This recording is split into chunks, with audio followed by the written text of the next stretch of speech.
All right, well, I'll start off, first of all, welcome everybody. Get through the injuries first, update everybody on that. Evgeny Dadonov, he had a grade 2 MCL strain, would have been out still is out 4 to 6 weeks from the start when it happened. So doubtful he would have been back. He wasn't going to come back for the third round. If we made it to the finals, probably wouldn't have played either. So we'd lost him. That was a major blow for us.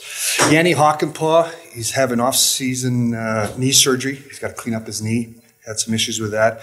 And then he was dealing with a back injury during the playoffs. That was really hampering him and stuff. We had numerous guys out with back injuries, rib injuries. They were always game-by-game decisions. You're in the third round of the playoffs. A lot of guys banged up. That's going to happen. And it's no different than the team still playing. That's the injuries. So I'm open to questions and fire away. Was there anything that Jake was dealing with? He mentioned he was dealing up. He was banged up. Everybody's banged up. You go through 82 game schedule and another 20 plus games. Everybody was banged up, but you find ways to play. But nothing serious, nothing that needs surgery. A lot of injuries that just need 2 to 3 weeks to heal up. And the back injuries for other players, any concern for any of those? No, nothing long term. Once again, 2-3 weeks, they're checking in with their medical people and they should be fine in the next 2-3 weeks. No surgeries? No surgeries. No other surgeries. You draw things up on paper in the off season, you hope. How did you like how this thing turned out so far in 1 year? Yeah, no, hey, we had a good season. I'll go through the stats here with you later on, but it was a good season. Now the goal is we got to hopefully try to get better. You do that through internally, you hope that happens, and through maybe some free agency, maybe some trades. We'll see where it goes. Why did it work? It seems like Pete understood when he came in that he wanted to, because you guys had numbers that were both great offensively and defensively, and that's the first time in a while that's been that good. Well, first of all, you got to give I give compliments to the coaches. They did a great job. Coaching staff did a great job. They brought the team together. They played the way we wanted to play. I like how they took care of, there's always going to be situations that arise during the season. They took care of those situations. They didn't fester. They did a great job of managing the room.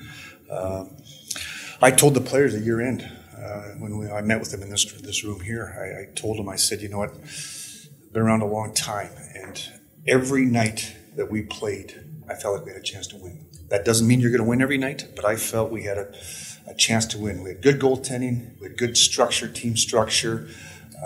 We could score, we could come from behind. We defended well, power play was good, PK was good. I really felt every night I went into a game, I sat up in the press box where you guys sit. I was comfortable in knowing that we had a chance to win, and that doesn't happen very often here.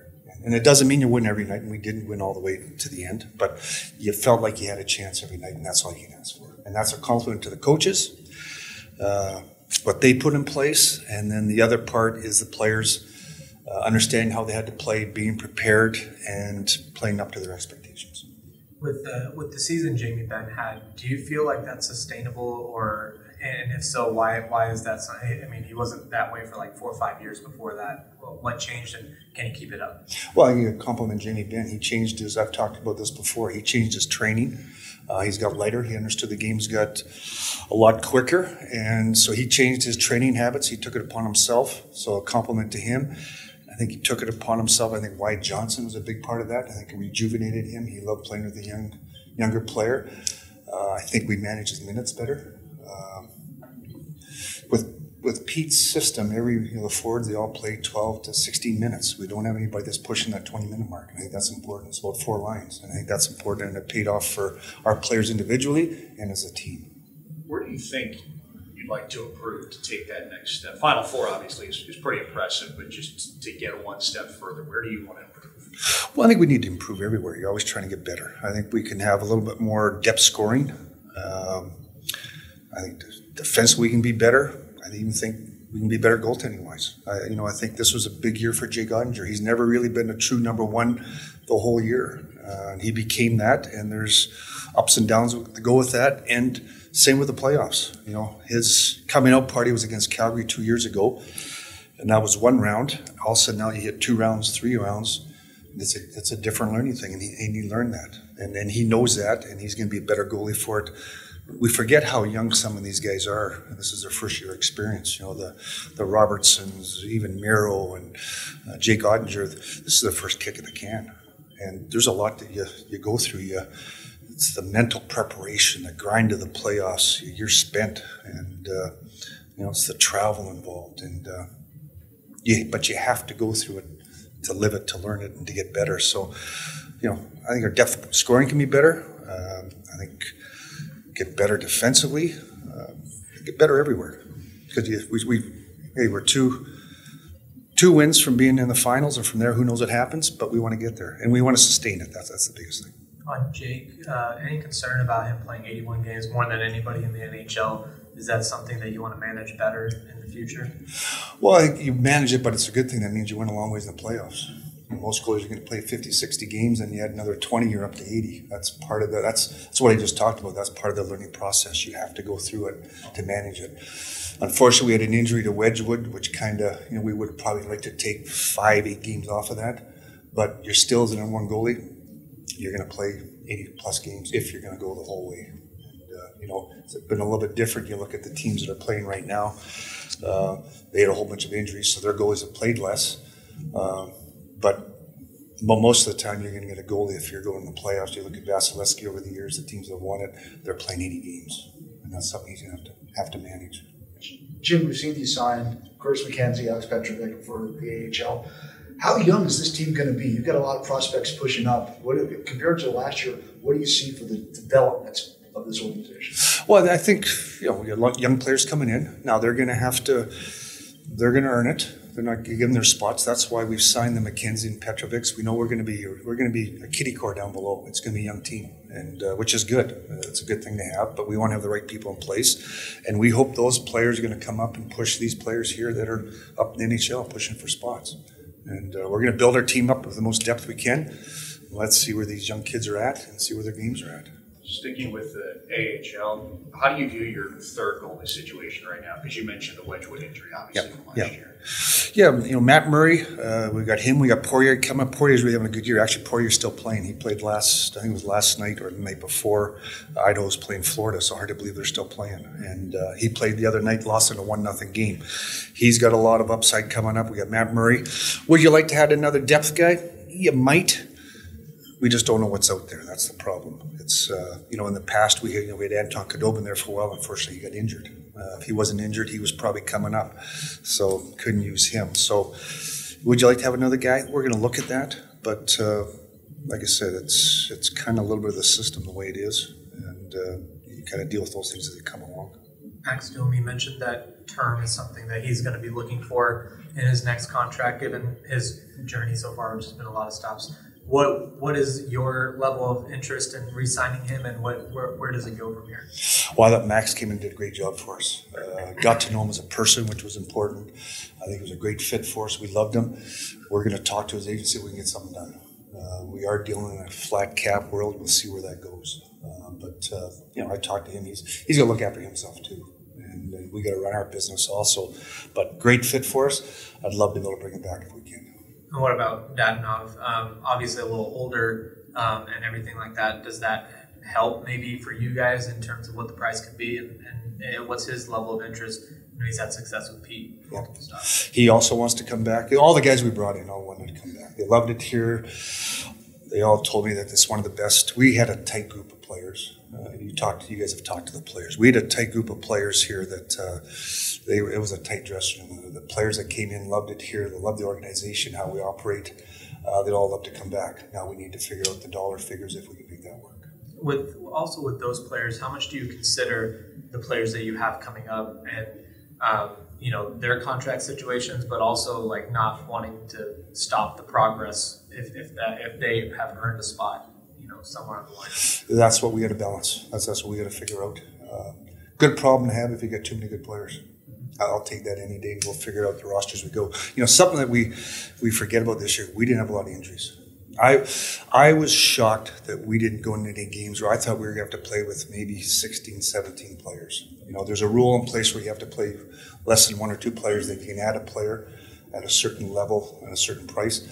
I was shocked we never had to do that because we're nubbing the cap the whole year. And I was shocked we didn't do that. We didn't have a lot of injuries. And now we're prepared for that. I got to make sure again this year we're prepared for that, because I don't know if we'll live through that way again. Who knows? I hope we do, but we got to make sure we're covered that way. Talk about development, Liam Bixel. Do you have any thoughts of? Is there any firm plans on whether he can come over, or is it playing in the Swedish league a good thing at his stage? Where's he at, and is he recovering yet? Yeah, right. As everybody knows, he was Liam was on the Swiss national team for the World Championships. He was playing great. We were watching him. He'd made the team, and unfortunately, to the game before the World Championship started, he broke his ankle. He's coming over to development camp. The plan is we're going to take a look at him. The plan is to get him over to North America, get him playing. Now, let's wait and see where he's at in his rehab and his injury, see where that's at.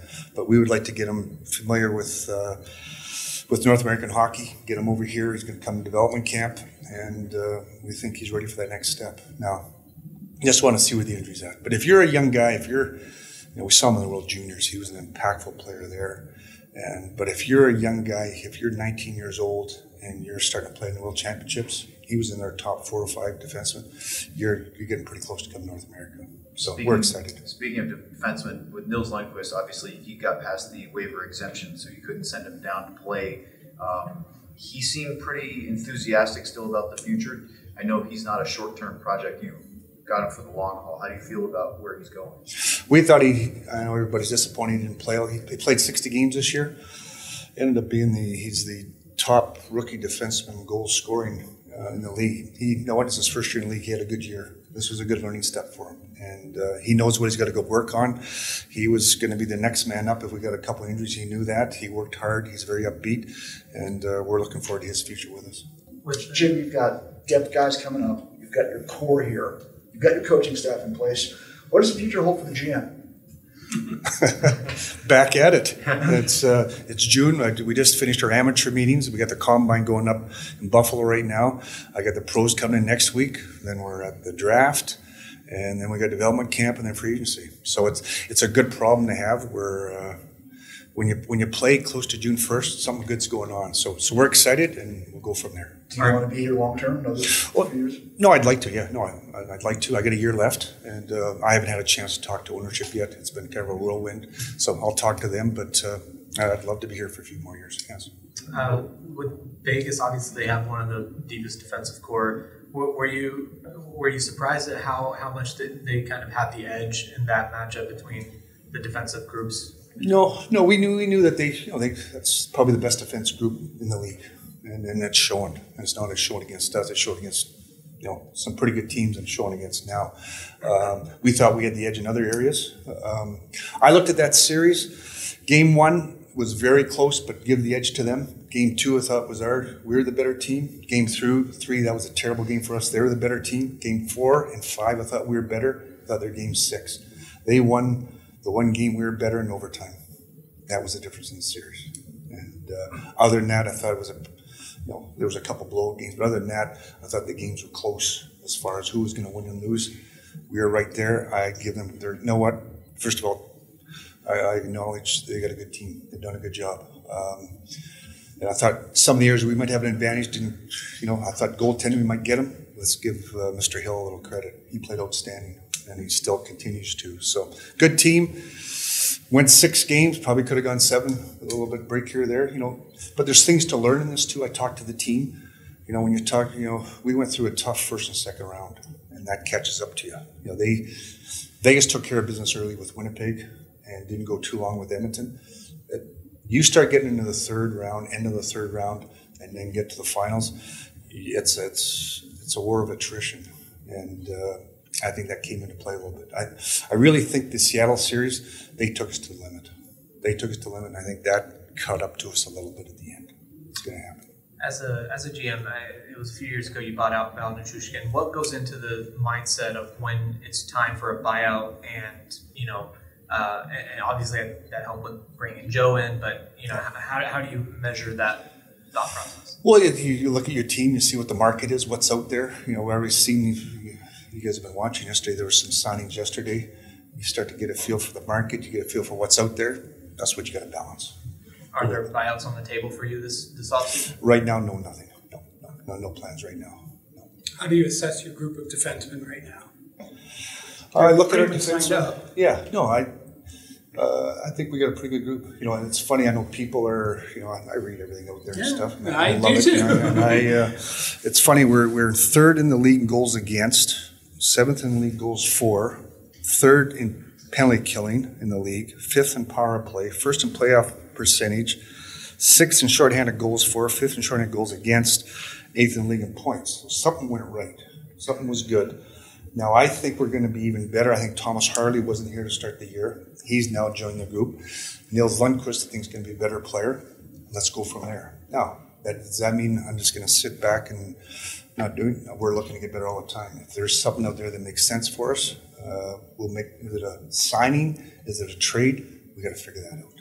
Did you learn something about your decor? You talked about regular season is one thing, but the way Seattle pushed and the way Vegas handled the defense. Did you learn something about your decor? Well, I think you're always learning, and in different situations. It was interesting. The Seattle series was a whole different series from Minnesota. Heavy, hard hockey. Seattle was all speed, and then Vegas came back a little bit heavy, harder. They had the bigger forwards. They had big, strong forwards. So, two different sets of series and stuff, which was interesting to watch in that. I thought, we leaned heavy on some defensemen. I think we talked internally. Let's get the ice time down a little bit. I think we got to manage that a little bit more. Now that we've lived through going, a lot of guys have never lived this before, and you think, it's no big deal. I can play.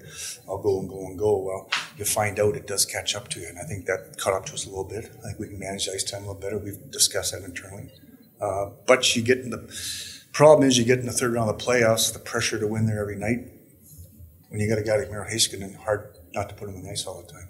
He's that good. But those are things we're going to learn to manage. And I think those are things that players have learned themselves, how to manage things. With two guys, Jake and Jason, what did you make of their playoff runs? Jason had a couple of rounds where it took him a little bit, and then he looked like he came around in the Vegas series. Jake had a little bit of a way more up and down series than obviously last year, which was shorter. What did you make of their two playoff runs? Well, I did good discussion with Jason. What he needs, and I think everybody needs to understand, when you go in the other team's dressing room and they got the lines up, guess whose name's circled?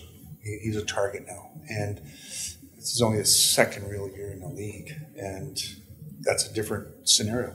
You got to learn to go through that. And that's what he did. And I thought he did it. He had his ups and downs the first two series. All of a sudden, the third round, we saw the old Jason Wright. It clicked in, you started to figure it out. And that's just a process. And if you look throughout the league, every series with younger players, they all went through it.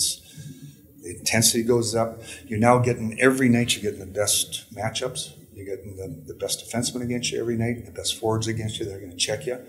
And they got a plan against you. And you got to find a way to work through that. Jake, same thing. Jake had the series, last year was his first series against Calgary. Say we won that series and played against Edmonton, would he have been the same or not? Who knows? You got to live it. All of a sudden now you go through one series and now, the attrition, I talked about that. Now you're a little bit more worn out and the pressure every night.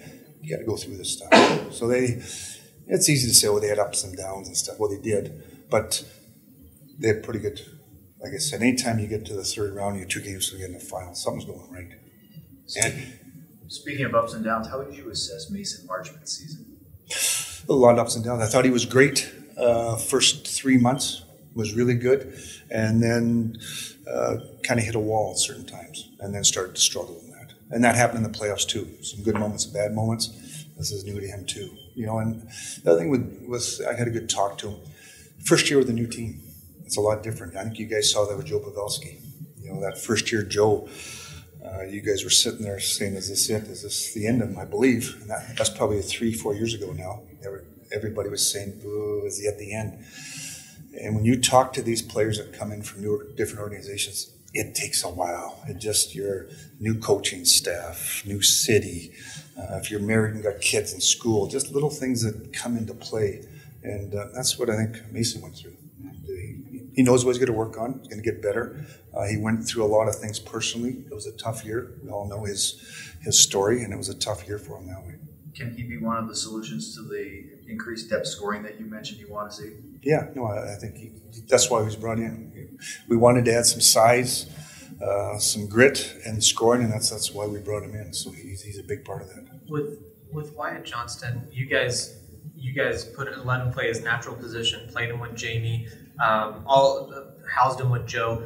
Did the way that you guys handle Wyatt Johnston provide you a template for maybe Logan Stankoven, somebody who is coming from juniors, to a lesser extent Maverick? I know Maverick had a year in pro, maybe more talking about Logan here. Just, did it provide you a template of how you would want to integrate a young player who's maybe making the jump straight from juniors to NHL? No, and any time, I don't know if it's a template, but anytime we're going to bring a young player in like that, we're going to go through those same steps. That's just an automatic. We just know that it's a big step coming from junior. Big step. And it doesn't matter. 3 years ago, if we would have had somebody in that situation, we would have done the same thing. But it's important to put them in the right situation to have the most success without the pressures, the everyday pressures of just living your life. We want to make them as comfortable as they can be and protect them the best we can. What did you see from Logan? It's funny, I talked to Peverly, and you guys have 3 now, but he says he scored 100 points in junior hockey this season. You're pretty darn good player. Yeah, something's going well. No, he won World Juniors. He's the Memorial Cup. He was leading, I think, was second in the league scoring. Bedard was ahead of him, but played more games. He's had a great career and a great season. A little bit like us. You get to the Memorial Cup and you don't win it. It's a funny. The farther you go, the harder it is to lose, and the more critical people get. Yeah.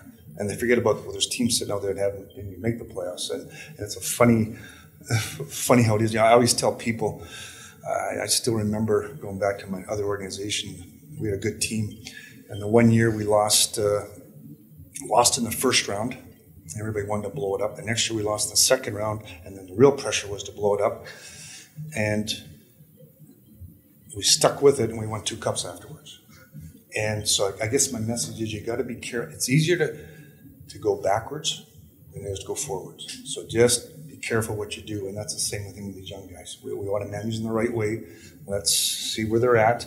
It's, as I talked about, the farther you go, the more critical you get. Got to be careful. Logan Stankoven had a great year, and he's got a great future ahead of him. On that, sticking with it, is you had mentioned during the year that you felt like you got over a hump of maybe having an older core and not having the next wave fully intact, and you feel like now you have 3 or 4 sort of lined up in that regard. So because of that, are you more of a fine-tuning than a major change at this point? That's a great question. I would say we're more fine-tuning, but we're always there. It's my job to make us the best we can be. And if there's a situation that we have an opportunity to make a big move that we think is going to make us better, we'll look into it. But we do have the core in place. It's a fine balance. Let's back up to February, March, the trade deadline was. Everybody's beating the drums. We got to add to it, and you give up picks to do it. Well, in 2 weeks, I'm going to the draft, and I'm going to be sitting there not doing much. We got no first and no third, and and those days are hard, but we did it so we can get better and get to this round. So it's a real balancing act. You really got to be careful with. It's you want to be all in, you do, but I always told you guys this before. My job is today, tomorrow, and 10 years down the road too, and I want to be conscious of all that. This is the first time that you haven't had a first round pick since you've been here, I think. Is that right? Yeah, it is, yeah. So how does that affect your approach to that? And maybe it's tied to free agency a little bit on what your mindset is? Yeah, well, once again, I look at our first round pick as Nill Lundqvist. If we walk away from the draft, with the Nill Lundqvist, and what really made that one easier to take is he's already turning pro. Whoever I draft, in 2 weeks I go to Nashville and I drafted somebody, they're probably 4 years away. We had a chance to add a defenseman, right shot defenseman, that was already developed and turned pro right away. So that was an easier thing to do. But does it, I guess get back to your question, does it make us look any different? Not really. We'll wait and see. In the end, we just got to fill in holes. The draft picks are more 3-4 years down the road now. And we got to see what we do, and we got to be conscious of, as we move forward, to what other moves do we make. They're going to affect this. Your defensive group is all under contract except for Joel Hanley, and he was more of the 7th role. Is that a good thing or a bad thing in terms of you said you want to upgrade defenseman, but it's really hard to do with the contractual situations. How do you balance that?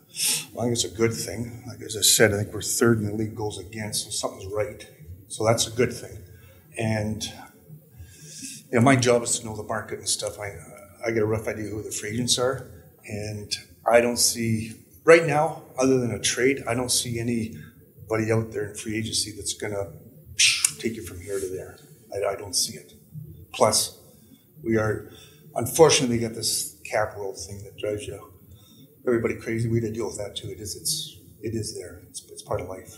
And so to say you're going to add a $7 million defenseman, not going to happen, or anybody, anywhere on our team. With Hanley, what's the level of interest in bringing him back? We're having our pro meetings next week. Okay. Going to go through the whole organization. Going to go through every other team, see where we're at, see what's out there, see what ideas we have.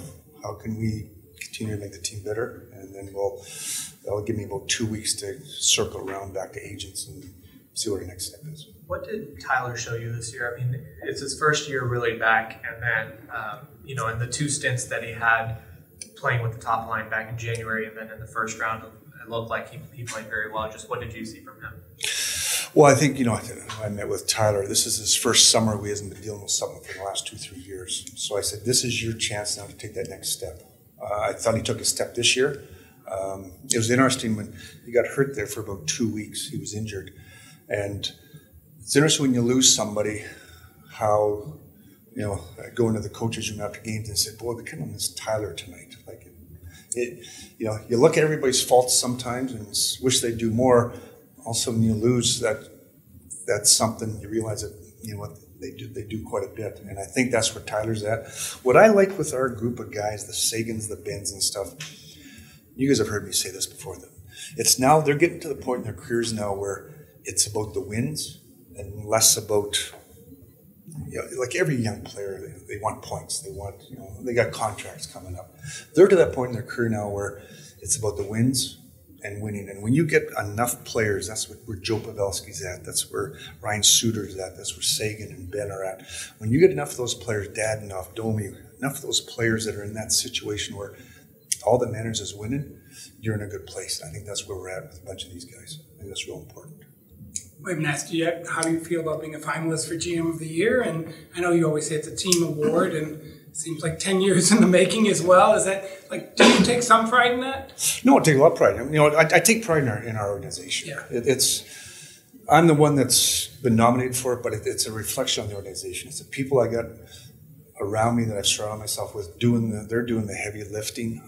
It's the coaches, it's the players playing well.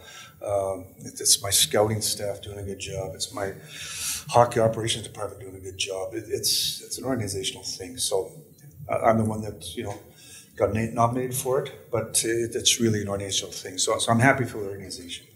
How do you feel about the group of kids that this organization has produced? These are homegrown players who are trending into some of the best players in the NHL. I mean, the process to get them there is pretty impressive. No, our staff's doing a great job. I've told everybody we were getting to that point, and there's that word called rebuild. And it's easy to say, okay, you're going to rebuild and do it, but when you start doing that for 7, 8, 9, 10 years, it gets to be a grind. And we're very fortunate we didn't have to go through that. The 10 years I've been here, I came here when it was kind of already started to rebuild. We got it going right away, and we managed to. There's some rocky roads. There's always going to be. It's a competitive business and competitive league. You miss the playoffs here, there, once in a while, but we've never had to take a big dip. And what our staff has done here the last 2-3 years with their drafts and free agent signings, it's put our organization in a good spot.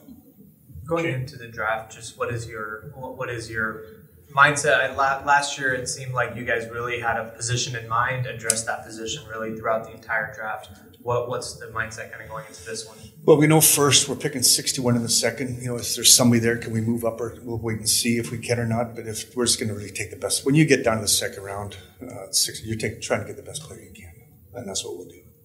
Jim, I know you're not going to tip your hand, but you mentioned how thin the market looks right now in some areas. Does that force you to be more proactive, whether it's at the draft or in the near future, to try and make your improvements, or how does that sort of affect you as a GM, I guess? Well, we'll see how it goes. I got ideas, but I've got 31 other teams that might not agree with my idea, so we'll see where that goes. We'll see what's out there for free agency. What's the money? You know, in the end, it's the cap hit comes into play. So everything's on the table. Let's see where we're at. The good thing is, I know we got a lot of internal options. I get bad. This is almost a repeat of last year's thing. I told you guys, I think we got a group coming in. I was honest with you, I didn't know how it was going to gel. You got this big game plan, and you think it's going to gel together. It gelled. We had one of the best dressing rooms I've seen in a long time. It came together. They played like they cared for each other. Now we got some more guys coming in. You know, I talked about Thomas Harley coming in. Nils Lindquist taking that next step. We got some younger players, the Borks, the Stankovens, Karlströms, other guys, kids knocking on the door. Let's see where that all comes together. Let's see how it matches. But we know overall we got the base, the foundation is there. Let's add to it the best we can. Is it external options? Is it through a trade or free agency? Or is it somebody coming in from within? Let's see where it goes. With Maverick, is that where are you at with his progress? Are you happy with where it sounded like he had a little bit of a tough start in the AHL and then kind of picked up steam. How do you kind of view this? Yeah, we got development camp coming up here in right after the draft, 3 weeks, and when I sit down with the young guys, my first day I talk about what's the biggest step you're ever going to make. It's going to be from junior college or Europe to the American Hockey League, and Maverick lived it. And I met with him after year end here and stuff, and he said, yeah, he was shocked. You go from playing in junior, you're playing 30 minutes a night, you're the top dog, you're on every power play, every penalty kill, playing every second shift, and scoring a will, to now all of a sudden you come to the American League and there's a bunch of other Maverick Borks that are in the same position, and some guys that are 28, 29, 30 years old, and they don't care where you were drafted. It's a learning thing. But he came back in December, and he took right off, and we're very happy with his development. He was, we had I talked about those game time decision players. He was one of the guys going in if we had to make some decisions.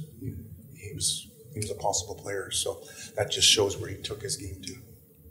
How tight are you to the cap already, and do you need to leave $1 million or so you don't have to do those ups and downs like you did last year? Yeah, well, we're tight to the cap. We're going to have $4 to $4.5 million to play with leaving a cushion. You want to leave a cushion for call-ups, and you want to leave a cushion so that we get to March again, and you guys come after me to make a big trade. Now I can make a big trade. I'm going to have cap room to do it. So it's, you want to leave $1 million and a half cap room. Right now where we sit, we got $4.5 million to play with for 4 positions. Is there a difference between this past year where you were trying to save every little bit you could, and it did pay off in the end as far as having another call-up space, versus when you're in LTIR and how that season goes? Yeah, you guys, you saw us. We were sending players up and down all the time. That was, every time you do that, that saves you, that adds to your cap. And it really saved us this year. We had performance bonuses, and quite a few, and actually we got that trimmed down because we had enough cap room. Because that affects, this year we got about $375,000 that comes off our cap because of performance bonuses. That was a higher number. So you're 83.5, the cap hit, if that is it, we'll find out here the next week or so. All of a sudden you're down to 83 million. And if you had more, it might be 82.5. So that comes into play, the bonuses. But that's why you saw the shuttle, Austin to Dallas. You see every team does it. We're just trying to keep gaining. It's the only reason we could do the Dadenoff and the Domi trades. The only reason we could do that. It worked out. How much do you also take into account Pavelski's performance bonus for the following season and trying to fit that under next year's cap as much as possible so it doesn't have to roll over? That's why the more we can leave, the better off we are. It starts to accumulate, and it's like a bank account gains interest, and you just keep. Those are the bonuses we have this year is Pavelski's, and next year he's got even more, so we'll have to monitor that. Yes. Thanks, Jim. Thank you. I want to thank everybody, and thanks for supporting us, and everybody have a good summer. Go from there. Thanks. All good. Thank you. Thank you. Thanks. Yeah, no.